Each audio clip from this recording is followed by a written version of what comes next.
गुरुर्ब्रह्मा गुरुर्विष्णु गुरुर्देवो महेश्वरा गुरुर्साक्षात् परब्रह्म तस्मै श्री गुरुवे नमः। ध्यानमूलं गुरुर्मूर्ति पूजामूलं गुरुपदम् मंत्रमूलं गुरुर्वाक्यम् विमोक्षमूलं गुरुकृपा। अवखण्डमण्डलाकारम् अव्याप्तेन चराचरम् तत्पदं दर्शितमेन कृतसमे श्री गुरवे नमः। बोलिए सच्चिदानंद भगवान की जय, सद्गुरुदेव भगवान की जय। मेरे प्रिय श्रोता बंधुओं, आप लोग बड़े भाग्यशाली हो जो आपको ये अमर कथा सुनने को मिल रही है। बड़े, यदि आप लोग सुन रहे हैं, सुनिए और दूसरों को भी बताइए, दूसरों का भी कल्याण करिए। ये हमारी जो कथा है पाखंड रहित है, आपको निचोड़ मिलेगा, सभी सदग्रंथों का निचोड़ रस है। श्रवण करिएगा समय निकाल करके। आज का जो प्रसंग है, आज का जो चर्चा का विषय है इस सत्संग में, वो ये है कि भगवान का नाम कैसे लिया जाए, भगवान नाम जप की विधि क्या है। सभी सदगुरुदेव जो आप सबने गुरु किया है तो नाम जप दिया है, नाम जपने के लिए, भगवान का नाम जपने के लिए, स्मरण करने के लिए सभी गुरुओं ने दिया है। लेकिन जिनको मालूम हो तो रिवीजन कर लें, और जिनको नहीं मालूम है वो अपनी स्मृति में, जो आज मैं बताने जा रहा हूं कि नाम जप की जो 4 विधियां हैं वो कौन कौन है, वो मैं बताने जा रहा हूं। 4 विधि, और उन 4 विधियों के नाम बताऊंगा और उनके जाप करने की जो तरीका है वो भी आपको बताऊंगा। तो अपने मन के अंदर गणेश जी की स्मृति कीजिए। गणेश जी की स्मृति का मतलब, गणपति की स्मृति का मतलब आह्वान कीजिए। आह्वान कब होता है? जब अपनी इंद्रियों को, मन को संयमित करेंगे, अंतर्मुखी करेंगे, तो जो वृत्ति पैदा होती है स्वामी भाव की, वही गणेश है। आपका चित्त एकाग्र हो जाएगा। आप एकाग्र कर लीजिए अपने चित्तों को, और हमारे सत्संग की तरफ मोड़ दीजिए, मन को एकाग्र कर लीजिए और सुनिएगा। ये अमृत वचन है, आपको सुना रहा हूं। तो देखिए नाम जप की 4 विधियां क्या क्या हैं। तो भगवान के नाम जप की जो विधि है वो 4 है। इन्हीं 4 विधियों को गीता में 4 वर्ण कहा है भगवान कृष्ण ने अर्जुन से। 4 वर्ण कहा है, लेकिन बाद में लिखने वालों ने लिख दिया 4 जातियां बना दिया। भगवान ने 4 जातियां नहीं बनाई, उन्होंने 4 वर्ण बनाए। कौन कौन से वर्ण, ये विधि कौन कौन सी है? पहली विधि है बैखरी विधि। इसी को शूद्र और हरिजन कहते हैं, पहली विधि को। तो शूद्र हरिजन का मतलब क्या होता है? यानी प्रारंभिक विधि। जब भक्त या साधक गुरु के सानिध्य में आकर के नाम का जप की गुरु दीक्षा ले करके भजन करना प्रारंभ करता है, तो उसको कहते हैं शूद्र श्रेणी का भक्त। तो जन्म से हर व्यक्ति शूद्र होता है, इसमें नो डाउट, कोई संदेह नहीं है। तो नाम जप की जो प्रारंभिक विधि है, प्रारंभिक श्रेणी है, उसी को शूद्र कहते हैं, उसी को हरिजन कहते हैं। ये गीता में भगवान कृष्ण ने कहा, लोगों ने जाति बना दी। इसके बाद आप नाम जप में लग गए। यानी बैखरी का मतलब होता है आप बैठ जाइए, भगवान का जो पावन नाम है राम, उसी को ओम भी कहते हैं, तो बैठ जाइए, किसी भी स्थिति में बैठ जाइए। राम कहा तुम बड़े सयाने ठाड़े बैठे परे उताने। राम का जो नाम लेना है, जो सूक्ष्म, ये स्थूल शरीर है हाड़ मांस का, इसके अंदर सूक्ष्म शरीर होता है, उसके चतुष्ट अंतःकरण, मन बुद्धि चित्त अहंकार की गहराइयों को हृदय देश कहते हैं। वहां परमात्मा का निवास होता है, बीज रूप में होता है। उस गहराई को कहते हैं कारण शरीर। तो वो पवित्र ही रहता है। ये शरीर है, ये अपवित्र हो गया तो इसको धो लिया, पानी से नहा लिया, जो भी है। आपका जो मन है कि ऐसा कह रहा है, ऐसा कर लो तो कर लो, और यदि नहीं कर पा रहे हो तो सुबह जगो। जैसे रजाई से, जाड़े का समय रजाई से, या गर्मी के समय जगे तो परे परे आप 15 मिनट राम राम राम जप लीजिए। शाम को आप राम राम हाथ पैर धो करके बैठ जाइए, जप लीजिए भगवान का नाम, जोर जोर से जपिए, जिससे आप सुने और दूसरे लोग भी सुने। तो इस तरीके के जाप को कहते हैं बैखरी जाप। ये शूद्र श्रेणी का जाप है। इसको हरिजन कहते हैं। हरिजन यानी हरि में उस जन का मन का लग जाना। हरि में यानी भगवान के चरणों में मनुष्य का मन जब से लग जाता है, जिस अवस्था से लग जाता है, तो वो हरिजन ही रहता है। जब लग गया वो हरिजन है। और जब तक नहीं लगता है तो फिर मनुष्य की दो जातियां हैं। एक है और कोई जाति नहीं है। गीता में भी लिखा है 2 ही जातियां हैं मनुष्य की। पहली देवता और दूसरा असुर। पहली जात क्या है? देवता। और दूसरी जात क्या है? असुर। देव और असुर 2 जातियां हैं और कोई जातियां नहीं तो बना दी गई हैं। वाकई में देखा जाए तो 2 ही जातियां हैं, देवता और असुर, राक्षस जिनको कहते हैं। तो जब तक मन नहीं लगता तो आप मनुष्य होते हुए भी राक्षस हैं। और जब मन लगना शुरू हो गया तो आप हो गए हरिजन, जिनको शूद्र कहा गया। लोग शूद्र कह देते हैं। शूद्र कोई शब्द नहीं है, हरिजन शब्द है। शूद्र तो लोगों ने और भी घृणित रूप से इस संसार को तिरस्कृत, उन मानवों को तिरस्कृत करने के लिए, नीचा दिखाने के लिए शूद्र शब्द। शूद्र कोई शब्द नहीं है, हरिजन। अब माने तो मान लीजिए हरिजन का ही पर्यायवाची मान लीजिए शूद्र। तो हरिजन का मतलब होता है हरि और जन, ऐसे जन जिनका मन हरि के चरणों में लग गया, उनको हरिजन कहते हैं। तो भक्ति की प्रारंभिक अवस्था, जन्म से हर व्यक्ति हरिजन होता है, शूद्र होता है। और जब भजन में मन लगने लगता है तो हरिजन हो जाता है। शूद्र माने होता है मनुष्य का शरीर तो है लेकिन बिना सिंग पूछ के वो जानवर है, क्योंकि भगवान का भजन ही नहीं जानता है। तो जिस अवस्था से मन लगना शुरू हो गया तो फिर शूद्र से हो गया हरिजन, हरिजन हो गया। और जब और आगे बढ़ा, साधना और बढ़ी, तो वैश्य हो जाता है। वैश्य का काम क्या है? चाहे कोई गाली दे, चाहे गलौज दे, बनिया को तौलना है तो तौलना है। वो कभी ग्राहक से लड़ाई नहीं करता है, क्योंकि वो वैश्य है, बनिया है, उसको बनना है। बनिया माने बनना, यानी प्राप्त करना। क्या प्राप्त करना? धन प्राप्त करना। तो व्यापारी धन प्राप्त करना है। यहाँ आप बनिया बने बैठे, तो आप किसके लिए बनिया बने? परमात्मा की प्राप्ति के लिए। वो धन आप राम रतन धन प्राप्त करना चाहते हैं। आप जो दुकान खोल रखी है वो राम रतन धन। मीरा ने क्या कौन सा धन पाया? कौन सा धन पाया था? पायो जी मैंने, पायो जी मैंने राम रतन धन पायो। पायो जी मैंने राम रतन धन पायो। पायो जी मैंने राम रतन धन पायो। पायो जी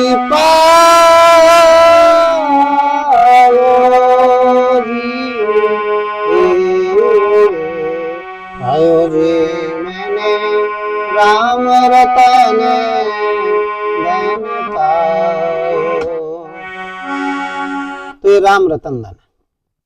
राम रतन धन वैश्य प्राप्त करना चाहता है, इसलिए मन में जाप कर रहा है।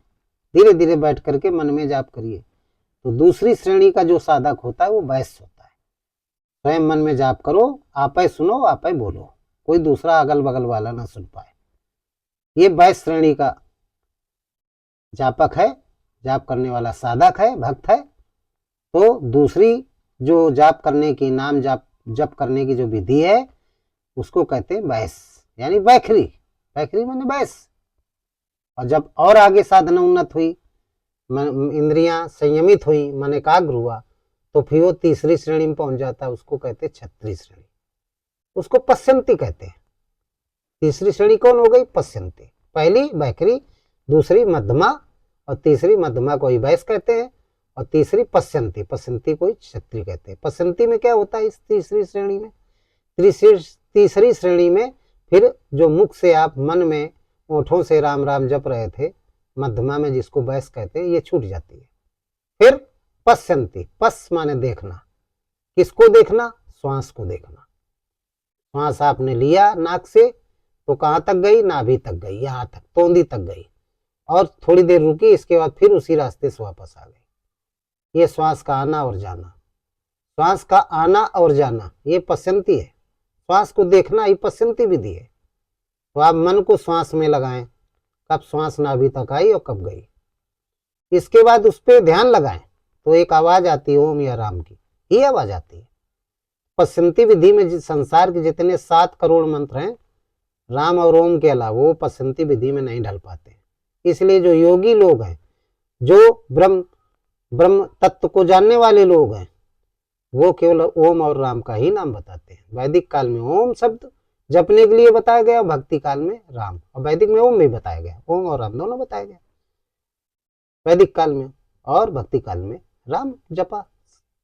कबीर, तुलसी, मीरा, जितने भी संत हुए भक्ति काल वाले सब राम राम जपा, वैदिक काल में सब ओम ओम जपा। तो पश्यंती विधि का मतलब होता है श्वास को देखना, श्वास प्रश्वास का जप। यही भगवान बुद्ध ने किया, श्वास प्रश्वास के जप को देखा।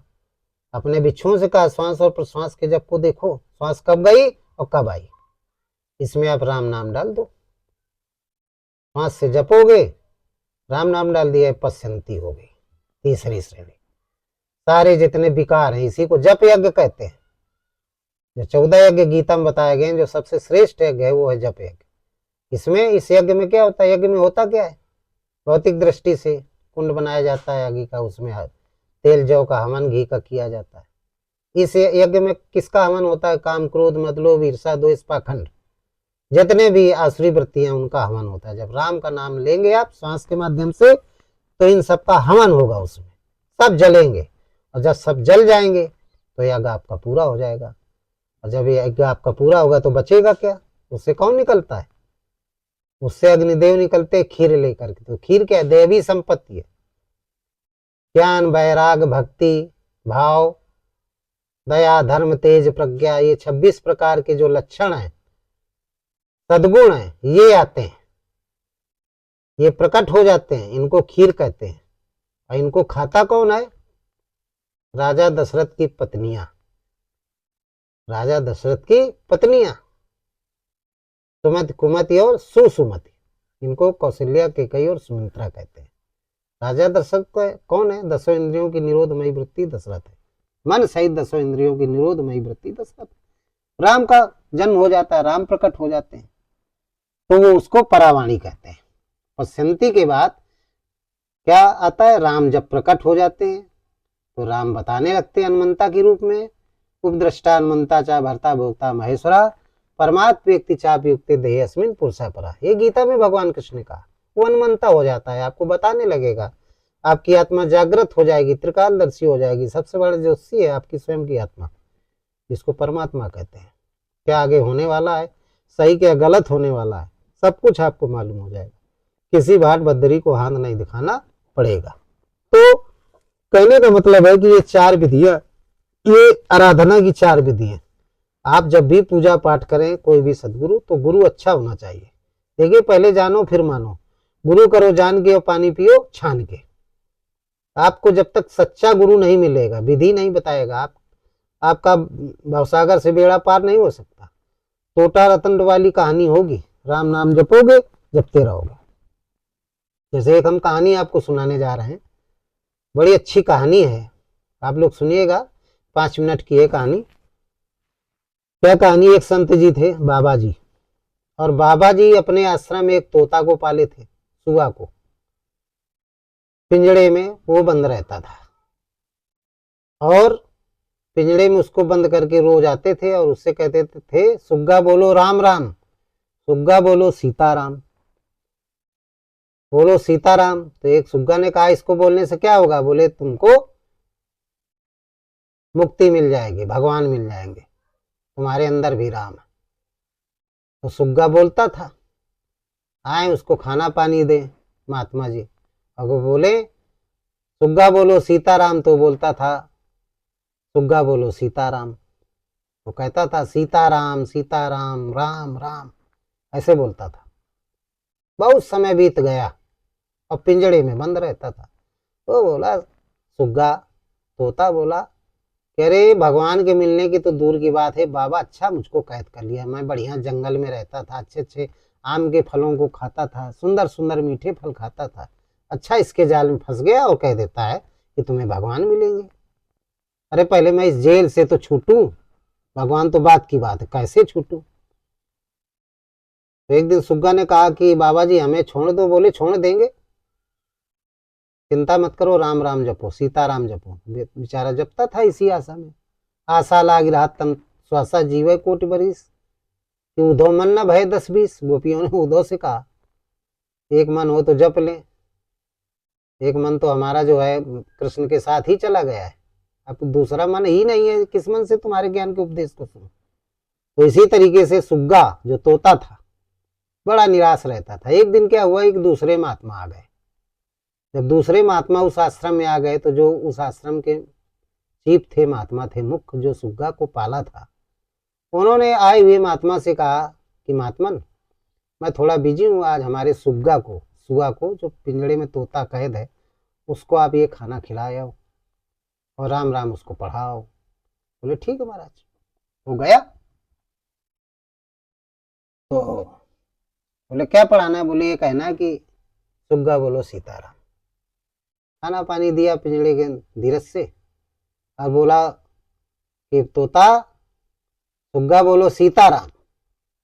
तो बड़ी जोर से चिल्लाया, बोला चुप बाबा, रोज कहता है बाबा कि सुग्गा बोलो सीताराम। सीताराम बोलते बोलते तो जाने कितना समय हो गया, तू कौन आ गया, ये दूसरा कौन आ गया। अरे बोला मैं वो नहीं हूं, मैं दूसरा हूं, मैं तुझे आजाद कराने आया हूं। तोता से बोला वो महात्मा जो आया था। तो बोला कैसे आजाद होंगे, वो भी तो कह रहे थे अभी नहीं आजाद हुए, 12 वर्ष हो गए। अरे बोले आज हम तुमको आजाद करवाएंगे, हम युक्ति बता रहे हैं। अब बिना युक्ति के आजाद नहीं हो गई, ये भवसागर में पड़े हुए हो, पिंजड़े रूपे भवसागर में पड़े हुए हो, तो जब तक युक्ति नहीं मिलेगी तो चाहे जितना सीताराम जपो अभी तो नहीं आज तक निकल पाए हो, सही युक्ति नहीं मिली। और सही युक्ति जब जीव को मिल जाती है तो भवसागर से पार हो जाता है। नहीं तोता रटंत सीताराम सीताराम, घर से मंदिर तक जाना, लोटा में जल लेकर के चढ़ाना, दौड़ते रहते हैं पूरी जिंदगी, अंत में बड़े कष्टों की जिंदगी जीवन में रहती है, मरते समय भी बड़े कष्टों में प्राण निकलते हैं। और दिन भर सीताराम सीताराम जीवन भर किया, राम राम राधे राधे जो भी जपते रहे, गुरुओं ने दिया नाम वो उसका नाम का जप करते रहे, लेकिन परेशानी नहीं गई, अंत में अधोगति को गए। तो वही सुग्गा बोला तोता कि बोला चुप बाबा, अभी एक बाबा वो 12 साल हो गए कहते कहते आवाज आजाद नहीं, अब तू आ गया कहने। अरे बोले मैं तुझे युक्ति बता रहा हूँ। बोले कौन सी युक्ति है। बोले देखो मैं तो चला जाऊंगा कल, लेकिन तुझे एक मैं युक्ति बता रहा हूं, असली युक्ति भजन करने की, मुक्त होने की।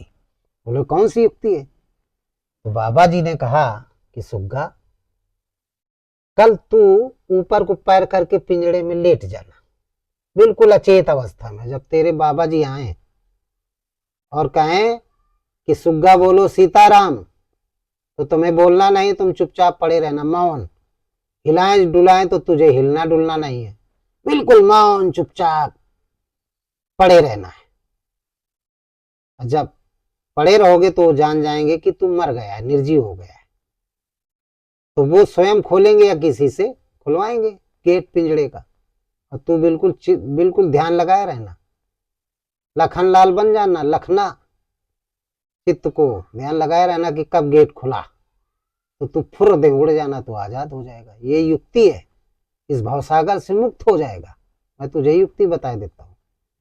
सुग्गा बोला ठीक महाराज। अब बोले मैं तो जा रहा हूं, मैं चला जाऊंगा, कल वही आएंगे तुम्हारे बाबा जी। बोले ठीक, अब कोई चिंता नहीं। तो ये महात्मा जी चले गए। अब सुग्गा अपना खाया पिया खूब आराम से, रात्रि हुई, सुबह उसने वही किया जो महात्मा बता गए थे। ऊपर को पैर किया पिंजड़े में और बस पर रहा, ऐसा लगा कि मर गया। तो जो झाड़ू लगाने वाले नीचे जो लेटिन एटिन करता था पिंजड़े के नीचे, पिंजड़ा टंगा था, जो वहां के सफाई कर्मी वाले जो और महात्मा थे, उन्होंने देखा कि सुग्गा ऊपर को पैर किए लेटा हुआ है, हिलाया डुलाया नहीं, बोला। तो दौड़ के गए, जो मेन महात्मा जी थे जो डेली आते थे, उनको बताया कि महात्मा जी आज सुग्गा ऐसा लग रहा है कि हिलडुल नहीं रहा, बीमार है क्या। बोले नहीं तो, रात में बोलता रहा है। बोले नहीं, क्योंकि रात भर सुग्गा सीताराम जपता रहा, वो जानता था कि अंतिम रात है, अब तो काल मुक्त हो ही जाएंगे। विधि मिल गई साधना की। जब साधना की सही विधि मिल जाती है जीव को भी, तो और जो दूसरा जो महात्मा कौन था, सदगुरु था, तत्वदर्शी सदगुरु था। जब तत्वदर्शी सदगुरु किसी भी साधक को मिल जाता है तो सुग्गा रूपी पिंजड़े से मुक्त हो जाता है। फिर वो मोक्ष बंधन में नहीं रहता। इसी तरीके से जब बताया चेलों ने तो गुरु जी आए दौड़ करके, महात्मा जी, देखा, हिलाया डुलाया बहुत देर, सुग्गा सुग्गा सुग्गा, आज बोले कि काल बोले। वो कुछ टस से मस से नहीं हुआ। उन्होंने समझ लिया कि ये मर गया। तो बोले ऐसा करिए चेलों से कि इसको निकाल के बाहर जो नदी बह रही उसमें परवाह कर दो, ये तो मर गया, नहीं बदबू देने लगेगा। बोले ठीक है, इतना कहकर चले गए। अब जो चेला थे उन्होंने क्या किया, अब सुग्गा आराम से टकटकी लगाए, चुप पाए ध्यान मग्न कि पिंजड़ा का गेट कब खुले। तो जैसे उन्होंने पिंजड़े को निकाला नीचे और रखा तखत के ऊपर, और जैसे गेट खोला उसका कि इसको हाथ से निकाल के बाहर कर दे, तो वो फुर्र से उड़ गया, आजाद हो गया, मुक्ति मिल गई उसको। उसको तत्वदर्शी सदगुरु मिल गए। तो ये किसका कमाल है, विधि का, यत्न का। तो जब सही विधि मिल जाती है तो भगवान की प्राप्ति हो जाती है, यानी मोक्ष मिल जाता है। तो कहने का तात्पर्य है कि साधना की जो विधि है 4 हैं, गीता में भी बताया गया है, वैखरी, मध्यमा, पश्चंती और परामाणी। हमें विधि मालूम होना चाहिए। बिना विधि के यदि हम भगवान का भजन करते हैं तो तोता रटंत है। ऐसा क्यों होता है, जब अच्छा सदगुरु नहीं मिलता। जब अच्छा सदगुरु मिल जाता है तो भजन की विधि आपको बता देगा, आप भवसागर से पार हो जाएंगे। और नहीं तो आप ऐसा ही तोता रटंत करते रहोगे, पिंजड़े में बंद रहोगे और बड़ी परेशानियों का सामना करते करते जीवन समाप्त होगा, अधोगति को जाओगे, मोक्ष नहीं मिलेगा। जन्म मरण के चक्कर में पड़े रहोगे। जीवन जन्म होगा कभी अंडज में, कभी पिंडज में, कभी उद्भिद में, कभी श्वेतज में, कभी कीड़े मकोड़े बनोगे, कभी मनुष्य, कभी जानवर, कभी पशु पक्षी। ये 84 में पड़े रहोगे। इसलिए गुरु करो जान के और पानी पियो छान के। तो भगवान कृष्ण ने अर्जुन को यही बताया। ये 4 विधियां बताई, जातियां नहीं बताई। जात तो 2 हैं केवल, देवता और असुर। यही मानो देवता बन जाता है, यही असुर बन जाता है। जब भगवान का भजन करता है तो देवता हो जाता है, भगवान का भजन नहीं करता तो ये मनुष्य राक्षस हो जाता है। रावण भी तो राक्षस कहते थे। उसी परिवार में विभीषण रहता था।